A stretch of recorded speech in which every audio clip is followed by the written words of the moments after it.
రవి గారు రవి గారు ఆచార్య గారు ఉన్నారు. ఆచార్య గారు నమస్కారం అండి. నమస్కారం సార్. ఉన్నటువంటి పెద్దలకు మీకు ఈరోజు 42% బీసీల రిజర్వేషన్ పై కాంగ్రెస్ పార్టీ ప్రభుత్వంతో సుప్రీంకోర్టుకు వెళ్ళేటువంటి విషయంలో, ఎందుకంటే ఇంతకుముందు పెద్దలు మాట్లాడినారు, ఇది రాష్ట్ర హైకోర్టులో ఇప్పటి వరకు సంపూర్ణమైనటువంటి విధంగా ఎలాంటి విషయం కూడా తేటతెల్లం కానప్పుడు మళ్ళీ సుప్రీంకోర్టుకు వెళ్తే సుప్రీంకోర్టులో ఏ రకమైనటువంటి రిజల్ట్ వస్తుందో అనేటువంటి దాని మీద బీసీలందరూ కూడా ఉత్కంఠతోటి ఎదురు చూడాల్సినటువంటి అవసరం ఉంటుంది. ఇవాళ ఇక్కడ హైకోర్టు ఏదైతే రాష్ట్ర ప్రభుత్వాన్ని అడిగిందో వాటన్నిటిని కూడా కోర్టుకు సబ్మిట్ చేసి దాని మీద వాదనలు వినిపించినప్పుడు సరైనటువంటి న్యాయం జరిగినప్పుడు అప్పుడు సుప్రీంకోర్టుకు వెళ్తే బాగుంటుంది. కానీ ఇక్కడ కేసు పెండింగ్లో పెట్టి ఇక్కడ సగం నడుస్తున్నటువంటి దాన్ని పక్కకు పెట్టి మళ్ళీ సుప్రీంకోర్టుకు వెళ్తే మళ్ళీ ఏ రకమైనటువంటిది వస్తుంది అనేటువంటిది ఒకటి మనకి అలా స్పష్టంగా కనపడుతుంది.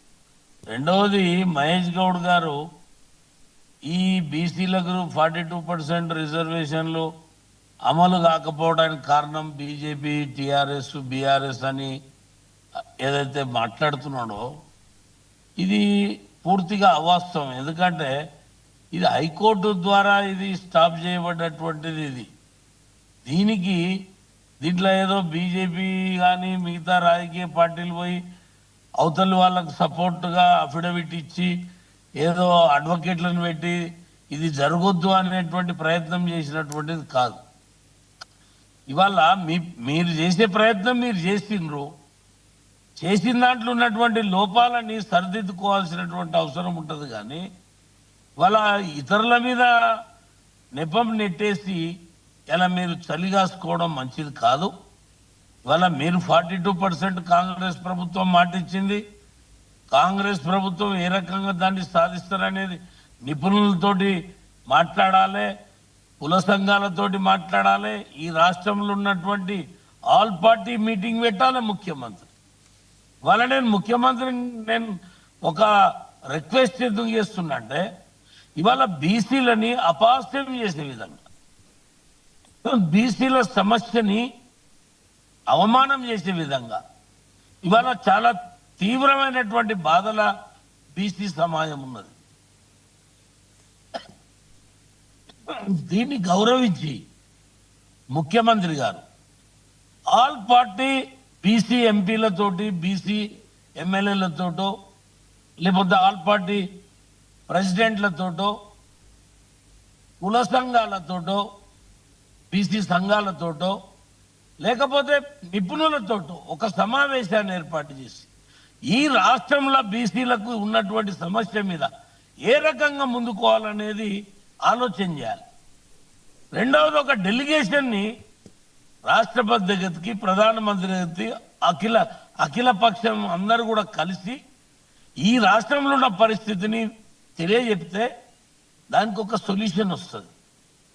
అంతేగాని బీసీలతోటి ఆటలు ఆడుకుంటే రేపు భస్మం అయ్యేది ఎవరు బీసీలకు అన్యాయం చేస్తారో వాళ్ళు భస్మం అయ్యేది తప్పదు. బీసీలు కూడా జాగృతమవుతున్నారు. ఇవాళ ఒకరిద్దరు వ్యక్తులు, ఒకే వర్గానికి చెందిన వ్యక్తులు దేని కొరకు ఇవాళ కోర్టుకు వెళ్ళవలసి వచ్చింది? ఇలా ఈడబ్ల్యూఎస్ విషయంలో బీసీలు వెళ్ళలే కదా, ఎస్సీ ఎస్టీలు వెళ్ళలే కదా. కేవలం మొదటి నుంచి కూడా ఒకే కులానికి సంబంధించిన వ్యక్తులు పదే బీసీలని అడ్డుకోవడం ఇది ఎంతవరకు సమంజసం? ఇవాళ అన్ని రాజకీయ పార్టీలు, మేధావులందరూ కూడా జనాభా ప్రాతిపదికన బీసీలకు న్యాయపరంగా ఇవ్వాలని అన్నప్పుడు ఎందుకు ఈ రకమైనటువంటి పనులు చేస్తున్నారు? ఆ కులాల మీద బీసీ సమాజానికి ఒక వ్యతిరేకతను ఎందుకు తీసుకొస్తున్నారు? దీనివల్ల వాళ్ళకు నష్టమవుతున్నది ఏంది? వాళ్ళకున్న రిజర్వేషన్ కంటే ఎక్కువనే లబ్ధి పొందుతున్నారు కదా. ఇది ఉద్యోగాలు విషయంలో కాదు కదా, కేవలం రాజకీయాల్లో స్థానిక ఎన్నికలల్లా ఇచ్చినటువంటి దీన్ని ఎందుకు ఈ రకంగా అడ్డుకుంటున్నారో మా సమాజం కూడా ఆలోచన చేయాలి. కేవలము బీసీలను అడ్డుకుంటే వాళ్ళకి ఏదో జరుగుతుంది అని అనుకుంటే బీసీలందరూ కూడా ఒకటై ఖచ్చితంగా కొన్ని వర్గాలకు కొన్ని పార్టీలకు బుద్ధి చెప్పే సమయం వస్తుంది.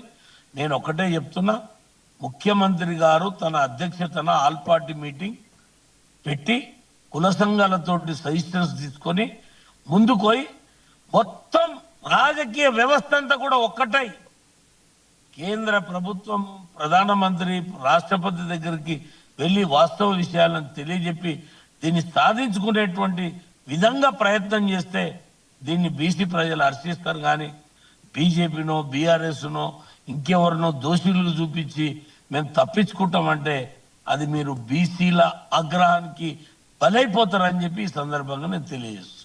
ఓకే, థ్యాంక్ యూ ఆచార్య గారు. శివకుమార్ లాల్ గారు కాస్త ఆలస్యంగా జాయిన్ అయ్యారు. సో మొత్తానికి రెడ్డి జాగృతి మాధవ్ రెడ్డి ఏమో హైకోర్టులో పిటిషన్ వేశారు.